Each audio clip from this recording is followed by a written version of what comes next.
दोस्तों नमस्कार, जय हिंद, जय भारत। आज बात करने वाले हैं manufacturing index at all time high. जी हाँ, आपने सही सुना कि हाल ही में जो क्वार्टर थ्री फाइनेंशियल ईयर 2025-26 यानी जो दिसंबर में कंप्लीट हुआ तीसरा क्वार्टर, उसका जो डेटा आया है उसके ऊपर फिक्की ने एक सर्वे किया, पर्टिकुलरली 8 मेजर सेक्टर्स के ऊपर मैन्युफैक्चरिंग का, जिनके अंदर रोल रहता है। और ये पाया गया है कि ऑल टाइम हाई पे जो है मैन्युफैक्चरिंग इंडेक्स इस वक्त दिखाई पड़ रहा है। तो बने रहिएगा वीडियो के लास्ट तक, जानेंगे क्या है ये फिक्की का मैन्युफैक्चरिंग इंडेक्स, क्या इसके की ऑब्जर्वेशन रहे हैं, कैसे ये ऑल टाइम हाई पे आज की डेट में दिखाई पड़ रहा है। सबसे पहले इस तरीके से हेडलाइंस देखने को मिलेगा कि FICCI's manufacturing index reaches all time high in quarter three of financial year 25-26। FY26 का मतलब ये हो गया कि 2025-2026 जो फाइनेंशियल ईयर है, जो खत्म होगा अभी 31 मार्च 2026 को। और क्वार्टर थ्री का मतलब ये हुआ कि जो आपका दिसंबर के एंड में, यानी 2025 दिसंबर एंड में, क्योंकि जनवरी से लेके जो है क्वार्टर फोर स्टार्ट हो गया, इस समय हम क्वार्टर फोर FY25-26 के अंदर काम जो है देख रहे हैं होता हुआ। चलिए आगे बढ़ते हैं। तो देखिए, सबसे पहले जो की ऑब्जर्वेशन की गई, यानी कि 100 बातों की एक बात अगर करें, 100 बातों की एक बात का मतलब एक बार एक जस्ट एक नटशेल में देखेंगे कि क्या ऑब्जर्वेशन आई हैं। तो ये जो क्वार्टरली सर्वे, यानी कि हर क्वार्टर में एक ये सर्वे किया जाता है फिक्की के द्वारा, ये 68th एडिशन है इसका, मैन्युफैक्चरिंग के ऊपर जो सर्वे है। एंड इसने 8 मेजर सेक्टर्स को असेस किया है। कौन से वो सेक्टर्स हैं जानेंगे अभी 2 मिनट के अंदर। तो ये क्या दिखा रहा है कि भारत का जो मैन्युफैक्चरिंग सेक्टर है उसके अंदर हमें सस्टेन्ड ग्रोथ दिखाई पड़ रही है एंड ऑप्टिमिज्म, यानी कि पॉजिटिव आउटलुक पे चीजें चल रही हैं। देखिए, ये ज्यादा महत्वपूर्ण इसलिए भी हो जाता है कि हमें ओवरऑल देखने को मिल रहा है कि जब हम जियो पॉलिटिकल सिनेरियो देखते हैं तो उसके अंदर कॉन्फ्लिक्ट, टेंशन, टैरिफ्स, ट्रंप की जो है बिल्कुल नीजक रिएक्शंस और पॉलिसीज, वो सब देखने को मिलता है।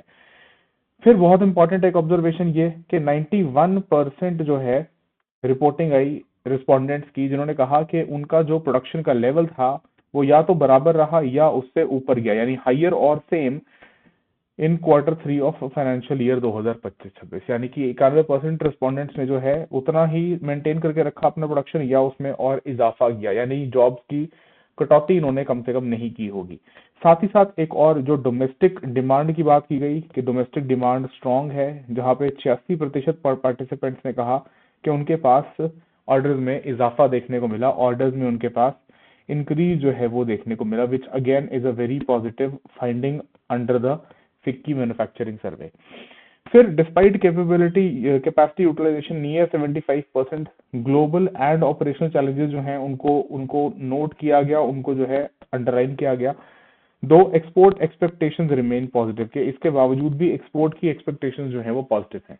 तो ये तो हुई 100 बातों की एक बात। अब चलिए थोड़ा डिटेल में बात करते हैं। सबसे पहला सवाल कि ये फिक्की का जो मैन्युफैक्चरिंग इंडेक्स है ये है क्या, क्योंकि यूपीएससी प्रीलिम्स के पर्सपेक्टिव से ये छोटी छोटी इंफॉर्मेशन जो है आपके लिए बहुत इंपॉर्टेंट हो जाती हैं।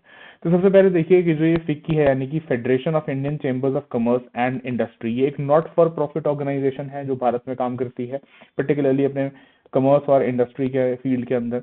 इसका जो मैन्युफैक्चरिंग इंडेक्स है ये क्या रिफ्लेक्ट करता है, परफॉर्मेंस एंड सेंटिमेंट्स मैन्युफैक्चरर्स के, भारत में जो भी मैन्युफैक्चर कर रहे हैं, प्लस 8 मेजर सेक्टर्स को कवर करता है और ब्रॉड ओवरव्यू देता है मैन्युफैक्चरिंग लैंडस्केप कैसा चल रहा है कंट्री के अंदर, यानी भारत के अंदर इन 8 पर्टिकुलर सेक्टर्स के। कौन कौन से हैं वो 8 सेक्टर्स, ये रही लिस्ट आपके सामने, इसको आपको याद रखना पड़ेगा। ऑटोमोबाइल कंपोनेंट्स हैं, कैपिटल गुड्स हैं, केमिकल्स हैं, fertiliser and pharmaceutical, electronics and electricals, फिर machine tools very important, metal and metal products, miscellaneous and textiles, apparel and technical textiles. तो ये सारे के सारे जो हैं इस 8 की 8 मैन्युफैक्चरिंग रिलेटेड जो इंफॉर्मेशन सेंटिमेंट्स कैप्चर करता है वो करता है फिक्की का मैन्युफैक्चरिंग इंडेक्स।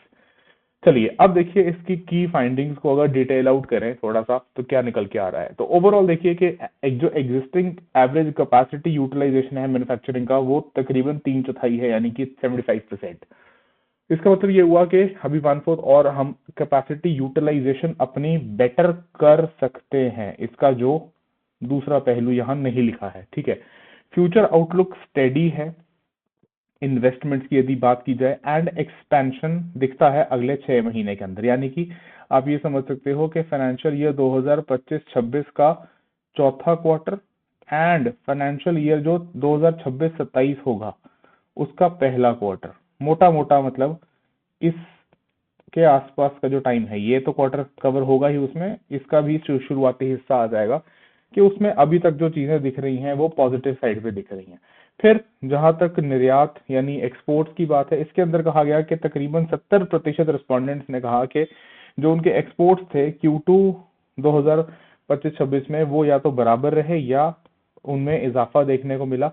और Q3 के अंदर मोर देन 70% रिस्पोंडेंट्स ने कहा कि they expect their exports to be higher और सेम पिछले क्वार्टर्स के सिमिलर पिछले ईयर्स के सिमिलर क्वार्टर्स के मुकाबले। यानी कि अगर यहाँ Q3 25-26 की बात करें तो हम Q3 फाइनेंशियल ईयर 2024-25 इससे जब कंपेयर करेंगे तो देखने को क्या मिला कि 70% से अधिक रिस्पोंडेंट्स ने कहा कि उनके एक्सपोर्ट्स में पॉजिटिव ग्रोथ या ऑलमोस्ट वही सेम लेवल्स देखने को मिले, जो कि चलिए एटलीस्ट जो है उसमें नेगेटिव या फॉल देखने को, उसमें गिरावट देखने को नहीं मिली। ठीक है, चलिए नेक्स्ट फाइंडिंग देखो। ये टेबल क्या दिखा रहा है कि ये सारे जो आपके सेक्टर्स हैं, capital goods, chemical, electronics, machine tools, metal, miscellaneous, textiles, auto components, इसके अंदर ग्रोथ की एक्सपेक्टेशन जो देखने को मिल रही है ओवरऑल, ये ग्रोथ एक्सपेक्टेशन स्केल है। अगेन ये सेंटिमेंट्स जो हैं वो मैन्युफैक्चरर्स के फीडबैक के ऊपर ही हैं कि 5% से कम लो,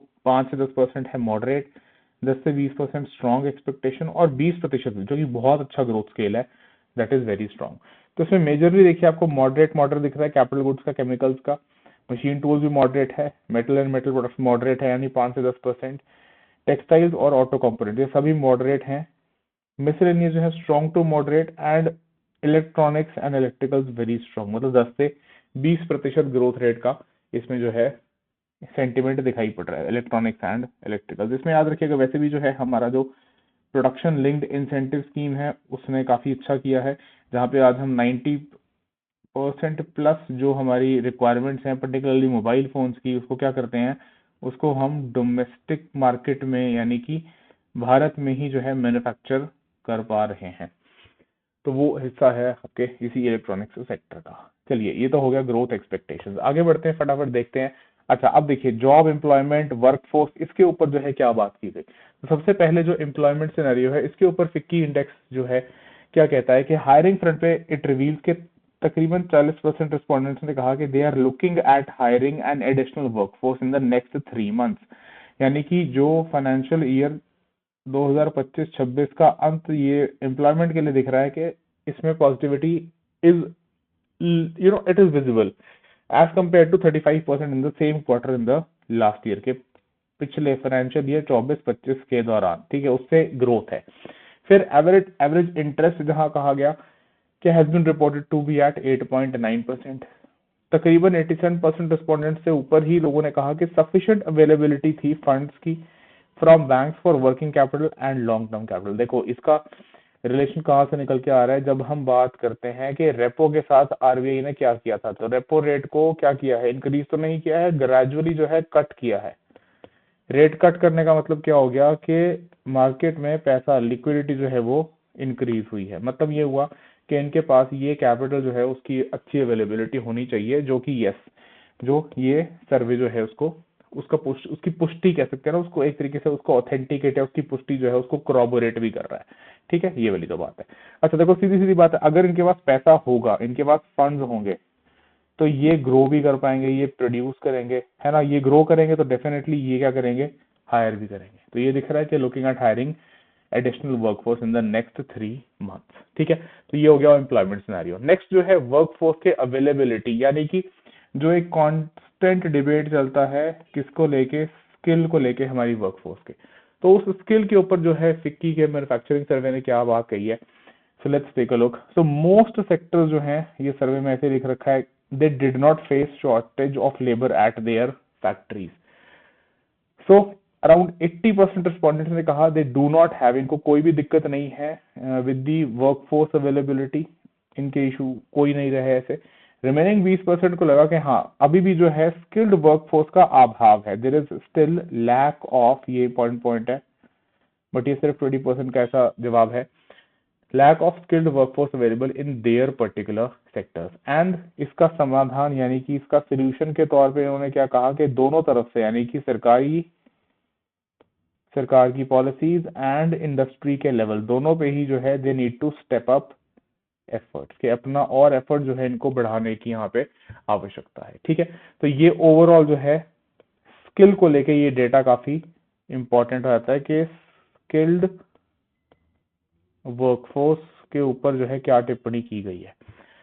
चलिए अब बढ़ते हैं कंक्लूड करने की तरफ। तो देखिए, अब ऐसा तो है नहीं कि कुछ चैलेंजेस नहीं होंगे, डेफिनेटली कुछ ना कुछ चुनौतियां तो हैं, वो तो रहेंगी, और वो चैलेंजेस जो हैं उनको भी फ्लैग किया गया है कि भाई देखो ये जो है ना, ये दिक्कतें हैं कि ये आज भी ऑपरेशंस रन करने में जो है दिक्कत कहाँ कहाँ फेस करते हैं।